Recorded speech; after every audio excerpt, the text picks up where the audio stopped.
La Renaissance africaine est considérée comme un mouvement qui appelle les Africains et les nations africaines à s'engager, à surmonter les défis auxquels est confronté le continent noir et ainsi parvenir à une espèce de restauration culturelle, scientifique, économique et pourquoi pas politique. C'est dans cette même logique qu'il va falloir comprendre la notion, sinon le mot panafricanisme. Mais le peuple de Kama est divisé aujourd'hui. D'un côté, les chrétiens, de l'autre, les musulmans ou encore les Ngunza, les animistes dans toute la diversité possible et la multitude des obédiences spirituelles occidentales fragilisent et freinent cet élan, cette dynamique. C'est justement là qu'il faut comprendre l'évangéliste Roger Baka, panafricaniste, réformateur christique et auteur d'une pluralité de livres, lorsqu'il parle de la restauration des valeurs africaines dans le sacerdoce, et ce, au travers du thème la renaissance africaine par la convergence de connivence. Évangéliste Roger Baka, bonjour. Bonjour Jazz. Merci d'avoir fait la traversée pour venir parler au peuple du studio 210. On vous connaît chrétien, chrétien engagé, chrétien zélé. Je ne sais pas si c'est le mot qu'il faudra, l'adjectif qu'il faudra placer. Comment vous vous retrouvez dans ces histoires de panafricanisme? Parce qu'on sait que entre le panafricanisme et le christianisme, aujourd'hui, il y a une espèce d'antinomie. Merci beaucoup Jazz. Je remercie la télévision congolaise pour la protection des valeurs et surtout vos émissions et toi-même, dont la réputation a traversé les frontières et nous a conviés à venir vous rencontrer. En fait, si aujourd'hui nous parlons de la convergence des connivences, c'est parce que nous sommes butés à une difficulté qui va encore remettre sur la table la grande question de l'identité et de la dignité de l'homme noir. Pourquoi j'en parle? Je dis que nous avons été tellement acculturés, nous avons été tellement formatés pendant plus de des siècles et qu'il faille qu'à un certain moment donné, que les élites africaines s'élèvent pour pouvoir thématiser les données de leur temps et laisser une solution à la future génération. Je ne pense pas, à mon avis, qu'il y a une antinomie entre le christianisme et le panafricanisme. Et c'est la raison pour laquelle je me suis décidé d'être là pour pouvoir en parler, dans la mesure où vous venez de faire une très belle introduction. Nous nous sommes retrouvés divisés dans des perceptions politiques, dans des perceptions philosophiques, je dirais même dans des perceptions aliénées christiques, qu'aujourd'hui, le peuple du Kamat, comme vous le dites, le peuple d'Afrique, trouve du mal à prendre son élan pour son développement. J'en parle parce que le monde entier est en train de virer dans une zone de turbulence. C'est le moment où jamais qu'il faut saisir l'occasion. De plus en plus, vous entendrez le concept New World Order, le nouvel ordre mondial. Le nouvel ordre mondial prône des visions qui, si l'Afrique ne prend pas conscience, nous allons disparaître, ensemble, avec nos divergences. Le nouvel ordre mondial tel que prôné, c'est une minorité de gens qui s'appellent globalistes ou mondialistes ou élites, qui en cachette sont en train de préparer comment arracher au monde sa liberté tout en excluant l'Afrique et l'Australie du monde. Contrôler en fait le monde. Prendre le contrôle de toutes les ressources du monde pour parvenir à une domination mondiale. Et donc, à ce niveau-là, ce n'était pas encore grave. Mais c'est lorsque j'apprends qu'ils veulent mettre en place un système qu'on appelle Ordo ab chaos, c'est-à-dire créer l'ordre par le chaos, c'est là où je dis qu'il était important que je traverse, que j'aille voir mon frère panafricain, que nous puissions un peu cogiter autour de cette matière pour réveiller des dimensions. Ma démarche touche des dimensions. Les autorités politiques africaines et la base, la population africaine, qui est d'ailleurs en antinomie. Moi, je pense que ce n'est pas le christianisme qui est en antinomie avec le panafricanisme. C'est le travail bien fait de manipulation des consciences par l'Occident qui a fini par créer un décalage entre la communication des autorités qui nous gouvernent et la base. Pris sous cet angle, je me retrouve obligé de venir parler d'abord au peuple du Kamat du centre. Je parle, quand je dis centre, je vois la République démocratique du Congo, je vois la République du Congo-Brazzaville, je vois l'Angola. Voici le pilier de la relance du panafricanisme tardif, c'est-à-dire le panafricanisme qui n'apparaît ici dans le premier cas, que nous pouvons essayer d'aborder une nouvelle dimension dans la convergence de connivence, tout en mettant de côté nos divergences. Essayons de réfléchir en quoi la spiritualité ou la philosophie que nous avons adoptée peut nous permettre de prendre les élites et de provoquer le développement de l'Afrique. Aujourd'hui, je fais référence à un ouvrage, l'ouvrage d'un auteur, Le Soleil des Indépendances. Oui. Avec Le Soleil des Indépendances, dans la période de 1960, exact. Ce sont des indépendances, entre guillemets, ratées, indépendances de façade. Oui. Aujourd'hui, l'Afrique porte en elle, avec elle, les tares de l'esclavage, de la colonisation, à tel point qu'aujourd'hui, c'est difficile de faire entendre raison à un Africain parce que l'Africain se renie lui-même de manière permanente et perpétuelle au profit de la civilisation occidentale. Et la question que je posais, comment vous allez réussir? Parce que depuis là, on ne parle, ce que vous dites, bien des gens l'ont dit, on reste au niveau théorique. Qu'est-ce qu'il faut faire? Qu'est-ce qu'il y a lieu de faire? Pourquoi c'est resté sur le plan théorique? Exactement le 6 mars 1957, Kwame Nkrumah, partisan du panafricanisme tardif, va faire une déclaration dans son discours qui proclame l'indépendance du Ghana. Il va demander que l'Afrique doit s'unir. Il va publier beaucoup de livres que j'essaie de parcourir. Mais dans le panafricanisme du Kwame Nkrumah, il insiste sur un aspect. La fédération économique, je précise, et politique des grandes zones d'Afrique. Il insiste rien que sur la fédération économique et politique. Et vous savez, je vais vous faire une petite historique pour vous montrer comment ils sont restés au niveau de la théorie. Le panafricanisme que prône Kwame Nkrumah, d'abord il va mourir de manière que je ne sais pas expliquer. Il n'est pas le seul. Vers les années 57-60, il y aura un autre mouvement que vous devez savoir d'ailleurs, de Ngalula Mpandangila, de Lumumba. 30 ans plus tard, panafricanisme, les idées quasi similaires avec Thomas Sankara, qui sera assassiné à 37 ans. Ça va évoluer dans cette même perspective de l'Union africaine, dans le panafricanisme des fédérations. Kadhafi va prendre la même idée. Le jour où il proclame les États-Unis d'Afrique, Kadhafi sera assassiné.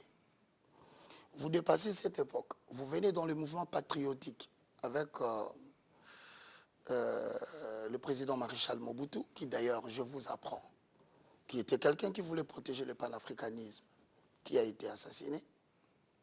Je vous informe encore les limites de ce panafricanisme. Vous allez constater que Laurent Kabila, le père qui est venu en 1997 en République démocratique du Congo, était un patriote nationaliste africain. Vous savez qu'il a été abattu. Je vais aller un peu plus loin. Dans ce mouvement qui est limité du panafricanisme, des fédérations, des zones économiques et politiques, les leaders politiques congolais, les présidents africains deviennent la proie du nouvel ordre mondial. Pourquoi? Parce que l'humanité va subir des édits. L'Europe tend vers sa chute. L'Amérique, lourdement endettée, pour ceux qui ne le savent pas, tend vers sa chute. Alors ils sont en train de développer des méthodes pour assurer leur survie. Je tends la main sur mon cœur, je dis, Dieu soit loué. Ézéchiel 38, le prince du Nord va se réveiller, à savoir Poutine, pour se rallier à Gog et Magog, qui ne sont rien d'autre que le mouvement du communisme. C'est vous qui dites Poutine, hein, parce que dans les Écritures, on ne parle pas de Poutine. Je vais te dire le prince du Nord. Vous interprétez en fait. Je te dis, je rallie. Le prince du Nord de l'Europe. Regardez la cartographie africaine. Moi, je suis dans le mime prophétique. C'est un des cours que je donne où l'Africain doit comprendre le langage mimétique de la Bible. Celui qu'on appelle le prince du Nord, aller dans les recherches au-delà des analogies de la Bible et transmis, c'est Poutine. Une prophétie qui a été dite depuis le livre d'Ézéchiel 38. Pourquoi il existe? C'est tout simplement parce que pour arrêter l'Afrique, il faut créer des mouvements d'aliénation. Vous voyez comment on a assassiné tout ce monde-là? C'est pour donner un message à d'autres présidents qui tenteront la même théologie, qui tenteront la même idéologie. Sincèrement, je regarde la télévision, je dis merci à Dieu, créateur, protecteur des camarades de l'Afrique, pour ses présidents Sassou Nguesso. Déni. Certains ne me comprendront pas. Regardez tous ses contemporains, ils ont été assassinés. Sur quelle base, de quelle sagesse et de quelle intelligence, de quelle danse diplomatique continue-t-il à survivre? Regardez la Libye. On a cru que l'assassinat de Kadhafi serait une solution pour la Libye, effondrée dans le chaos. Regardez la République démocratique du Congo. On a cru que soulever la population contre son autorité serait la solution. L'on regrette Mobutu jusqu'à aujourd'hui. Et voilà qu'on vient de nous ramener là-dedans, qu'il faut encore identifier de Lumumba. Quelqu'un qu'on a assassiné à Lubumbashi par ses contemporains africains.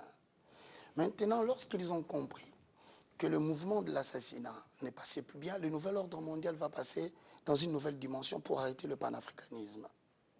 Toujours des fédérations économiques et politiques. Ils vont développer le concept de Ordo ab Chaos. Que veut dire Ordo ab Chaos? Créer l'ordre par le chaos. Mais de quel chaos sont-ils en train de parler? De quel chaos? Le chaos de la guerre bactériologique. L'Afrique doit se soumettre à l'Europe. Si l'Afrique veut protéger ses intérêts, pourquoi? Sur le plan climatique, la perturbation climatique n'a de salut que dans la zone brazzavilloise, Le bassin du Congo. le bassin du Congo, la forêt équatoriale, ensuite vient le Brésil. Mais la grande partie qui résorbe le problème du climat se trouve en République démocratique du Congo et à Brazzaville. C'est une guerre. Nous subissons la loi de ne pas toucher à notre forêt. 2. Vous verrez que le potentiel agricole, je prends le cas de la République démocratique du Congo, 80 millions de terres cultivables, à peine 10% est exploité. 80 millions de terres arables correspondent à la globalité de l'Union européenne. Vous allez remarquer que l'Allemagne est en train d'acheter des terres en Afrique par le biais de la Tunisie. Vous saurez qu'ici, à Brazzaville, vers la zone Mboshi, si je ne me trompe pas, il y a des hectares qui ont été achetés. Quel est le but pour lequel ces Occidentaux commencent à acheter nos terres? Je passe. Mais je te parle de la guerre bactériologique qui a créé des dégâts en Afrique. Les Africains ne se sont pas réveillés. Jazz. Lorsque vous parlez de guerre bactériologique, vous faites allusion à quoi? Aux bactéries. Covid, etc. La manipulation de germes, des épidémies, pour former une bactérie plus puissante que la bombe nucléaire.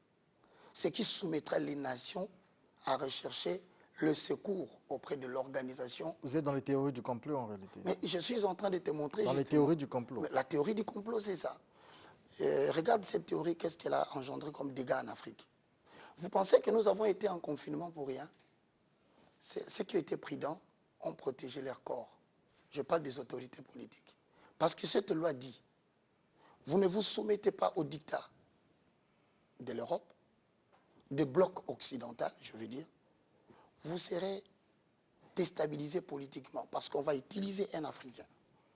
on va utiliser un Congolais de Brazzaville, on va utiliser un Congolais de la RDC qui se fera manipuler par l'étranger pour rebeller la population et créer le dégât dans votre pays. Voilà la grande politique occidentale. Sur cet aspect des choses, vous connaissez Nkurunziza, il est parti pour le refus du confinement. Magufuli, il est parti pour la même résistance. Juvenal de Haïti, il est parti pour la même résistance. Béni soit l'intelligence africaine qui a su donner une diplomatie à nos deux présidents de la RDC et de Brazzaville pour jouer avec cette danse afin d'épargner la population d'être manipulée contre les autorités. Je rentre, vous avez parlé d'une chose très très importante, Jazz. Vous avez dit que ça ne reste que sur le plan théorique. Pourquoi ça reste sur le plan théorique? Parce que la dimension spirituelle n'a pas été prise en compte. Vers les années 1780, il y a deux théories mondiales qui prennent place pour mater l'Afrique. Jazz, il s'agit de 1776, il s'agit de 1778. En 76, un certain prêtre juif, très plongé dans l'occultisme, va réunir toute la magie du monde pour n'en former qu'une. Qui c'est? Adam Weishaupt. Ce monsieur va créer un mouvement qu'on appelle la confrérie des illuminés. Pourquoi il crée cette confrérie des illuminés? Parce que vers ces années 1786, Thomas Jefferson va publier un livre intitulé The Note of the State of Virginia. Qu'est-ce qui est au centre de sa publication? La problématique de la croissance démographique de l'homme noir. Lorsqu'il il publie ces livres-là, il y a des pères de l'économie politique moderne, tels que Malthus, tels que Ricardo, tels que Adam Smith, Karl Marx. La préoccupation de ces penseurs, c'est l'émergence de l'élite noire. Il faut savoir l'arrêter. Il y a une croissance démographique qui inquiète l'Occident. C'est quoi? C'est qu'il estime que l'homme noir est en train de se développer très rapidement. Il faut arrêter ces progrès. C'est ainsi que, d'ailleurs, le concept panafricanisme, qui n'a pris son essence que vers les années 1900, mais vers le XVIIIe siècle, il y a un mouvement qui va se développer. Ce mouvement est scindé en deux pour résister à l'élimination de la race noire. Je dis bien l'élimination de la race noire. Le panégrisme rémigrationniste et le panégrisme implanté. Ces deux mouvements, c'est la première résistance des Noirs pour protéger, pour que Jazz existe aujourd'hui, pour que moi j'existe, pour que Congo-Brazzaville existe. Il y a eu des gens qui ont donné de leur vie. Cependant, les panégristes rémigrationnistes disent il n'est nullement question, rappelez-vous à l'époque, les États-Unis, dans sa guerre d'indépendance vis-à-vis des Anglais, faisaient la guerre et ils avaient intégré certains Noirs. Ces Noirs étaient là pour combattre au nom de leur liberté. Une fois la guerre gagnée, qu'on leur donne la liberté. Après la guerre, certaines catégories sont allées à la Nouvelle-Écosse, aujourd'hui Canada, et d'autres sont allées à Londres. Mais ça ne tiendra pas, parce que les droits des Africains ne sont respectés que dans quelques conditions anecdotiques. Si ça les favorise, ils le respectent. Si ça ne les favorise pas, ils ne le respectent pas. C'est ainsi qu'un fonds a été réuni avec tous ces panégristes. On a pris plus de 5000 Noirs qu'on a ramenés au Sierra Leone. Il y a eu des Noirs qui ont été ramenés ici, là, et on a tenté, certains sont allés en Haïti en 1904, à l'époque de l'indépendance. Ils ont toujours compris que l'homme noir était au centre de l'élimination de la pensée de l'Occident. Excuse-moi, Jazz, ce qui me révolte, c'est qu'il y a une revue de presse qui est tenue par le Rothschild. Il y a le Rothschild, le Bilderberg et les grandes familles industrielles, telles que la famille industrielle Atalia. Ils ont une revue de presse mondiale intitulée The Economist. Mais en 1988-89, ils vont publier sur la page d'ouverture une carte qui me révolutionne. une carte qui met en place des blocs continentaux. Je vais le citer. Le premier bloc, c'est le bloc Europe-Amérique, accolé à l'Angleterre avec le Brexit. Le deuxième bloc, c'est le bloc Islamistan, qui prend toute la partie arabe.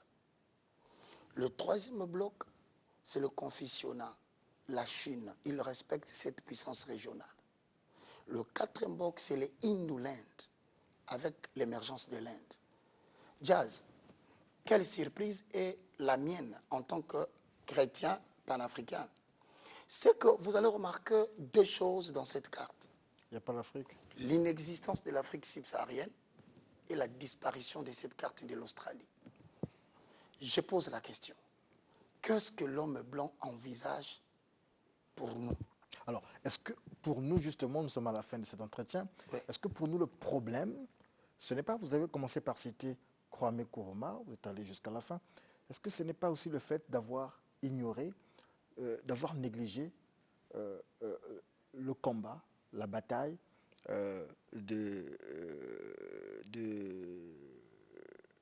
d'un grand panafricaniste, Cheikh Anta Diop? Oui. Je pense que je respecte beaucoup la pensée de Cheikh Anta Diop. D'ailleurs, c'est parmi le père que j'essaie de beaucoup lire pour comprendre l'histoire africaine.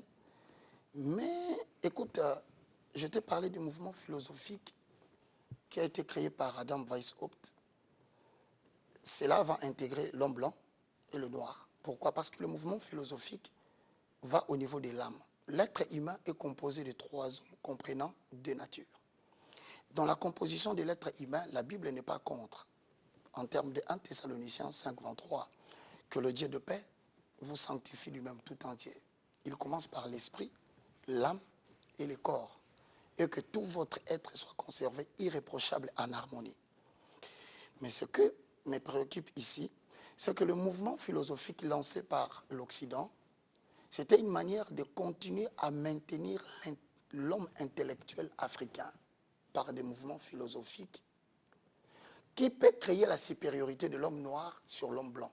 Autant tu connais sur le plan spirituel, autant tu peux dominer l'homme blanc. Justement, c'est ce que je dis. C'est là où je suis. Cheikh Anta Diop je pense qu'il a, il a des bibles, des dictionnaires dans le sens de ce combat. Il a été en avant-garde. J'ai l'impression, c'est mon avis, j'ai l'impression qu'on lit Cheikh Anta Diop, mais on ne le pratique pas assez, peut-être parce qu'il était musulman. Non. C'est d'ailleurs la raison pour laquelle je dis aux Africains que vous soyez musulmans, que vous soyez kimbanguistes, que vous soyez de l'église de Noir, que vous soyez chrétien ou primitif ou de moderne, nous devons converger. Qu'est-ce qui nous unit? Au-delà de tout, c'est l'Afrique. Est-ce qu'il y a-t-il dans le musulman africain, le kimbanguiste africain, le chrétien africain et bien d'autres confessions religieuses qui peuvent être développées et citées, y a-t-il des éléments que nous pouvons mettre en connivence pour le développement de l'Afrique? Moi, je vais dans la dimension de la spiritualité des développements. Qu'est-ce que nous pouvons faire ensemble pour que nous puissions développer l'Afrique? C'est une question d'abord de la spiritualité.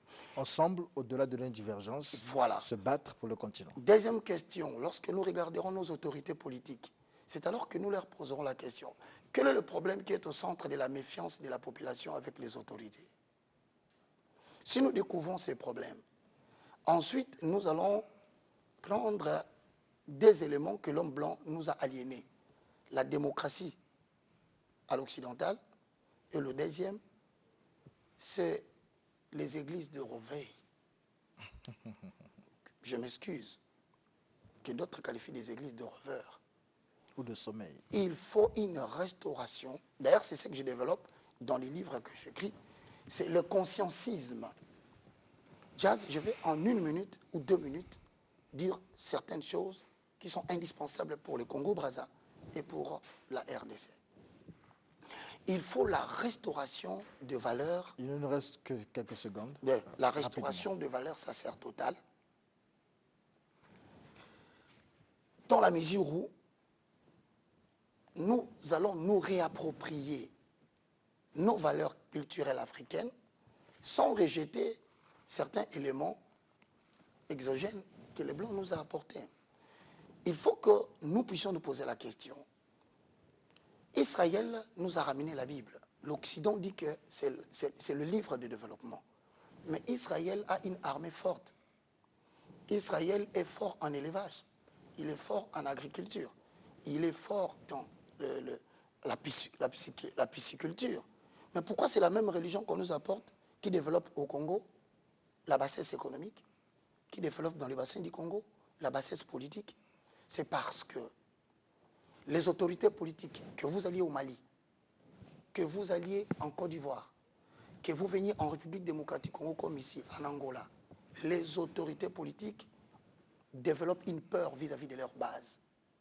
Parce que la base est manipulée pour livrer leur élite politique à l'Occident par l'installation de ces pays. Nous devons nous asseoir pour développer la confiance entre les autorités politiques et la base, en restaurant les valeurs spirituelles du christianisme. Il est temps. Voilà pourquoi valeurs spirituelles du christianisme. Voilà pourquoi les livres. Certains diront aussi valeurs ancestrales. Mais il faut les intégrer. Pourquoi? On les appelle les chefs coutumiers, pas en vain. Ce sont des protecteurs de valeurs coutumières. Merci beaucoup. Je suis d'ailleurs d'accord avec ton avis. C'est la fin de cet entretien. Je te propose, Jazz, de m'en donner aussi la prochaine fois quand je serai là. Il n'y a pas de souci. Un numéro de téléphone, certainement. Un je suis en République démocratique du Congo, ici, avec un numéro, et à Brazzaville. J'ai une université de la foi chrétienne pour la restauration de valeurs spirituelles africaines, qui est intitulée Université de la foi chrétienne. Et nous sommes en ligne à travers la chaîne Roger Baka officielle ou IFC Sion Télévision. L'université est basée à Kinshasa. Ça fait 3 ans maintenant que nous existons à Bandal, dans le quartier Adoula, sur avenue Kimvu, la 253, pour ceux qui voudront bien nous visiter. Mais nous sommes aussi en ligne avec des étudiants à Brazzaville pour que nous puissions développer cette même pensée du réveil de l'Afrique. Pour ceux qui veulent me contacter ici à Brazzaville, c'est le 565, c'est un numéro RTL, 565 48 48 9. Avec l'aide des autorités de Brazzaville, si l'Éternel Dieu le permettra, que nous puissions nous voir, parce qu'une conférence sera organisée à Kinshasa du 24 au 25. Et je pense qu'avec la reine de Midi, que vous connaissez, c'était déjà en contact avec... Myriam Oché, justement, qui a fait le pont. Qui a fait le pont entre moi et vous. D'ailleurs, vous savez qu'elle est juive. Moi, je suis chrétien. Nous ne parlons pas le même langage. Mais nous avons su faire la convergence des connivences. Donc, je salue les autorités de Brazzaville. Je pense qu'il est temps que l'autorité de Brazzaville, avec tout le respect que je dois au président Denis Sassou Nguesso, que je félicite pour avoir résisté à ces vents de l'impérialiste, que nous développons notre concept et que nous réunissions la base. Merci beaucoup, évangéliste Roger Baka. Merci d'avoir tenu tout ce temps avec nous. Merci. On peut lire ici un de vos ouvrages, le premier et deuxième socle, la découverte de ce que l'on est par rapport à Dieu, la découverte de ce que l'on a. Troisième socle, la pensée élevée à la hauteur de Jésus-Christ. Et quatrième socle, la loi de la planification ou la matière de facteur. La maîtrise du facteur temps. Ou la maîtrise du facteur temps. Merci beaucoup. On se retrouve certainement à une prochaine occasion et je pense que nous allons développer sur d'autres sujets. Jazz, je serai le plus flatté. Merci beaucoup à Télé Congo. Merci pour tout le travail que vous faites. Merci. Voilà, c'était donc Studio 210. Prochain rendez-vous, dimanche prochain. Merci à toute l'équipe technique tenue par Raph Okemba et Karine Blanche Kanda.